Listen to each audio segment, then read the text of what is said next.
You ask Tiger to solve. This deals with linear equations with one unknown. The final result is x equals 5/2. Let's solve it step by step. Simplify the expression.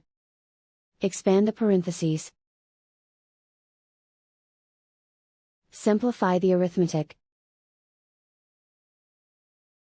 Multiply the coefficients. Group all x terms on the left side of the equation. Subtract 2x from both sides.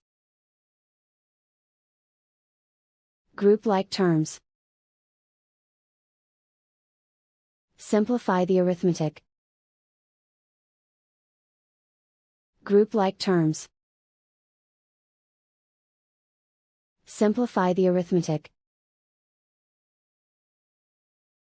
Group all constants on the right side of the equation. Subtract 9 from both sides. Simplify the arithmetic.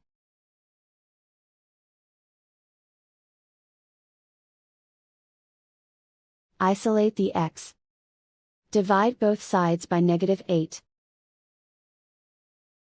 Cancel out the negatives. Simplify the fraction. Cancel out the negatives. Find the greatest common factor of the numerator and denominator. Factor out and cancel the greatest common factor. And so the final result is x equals 5/2.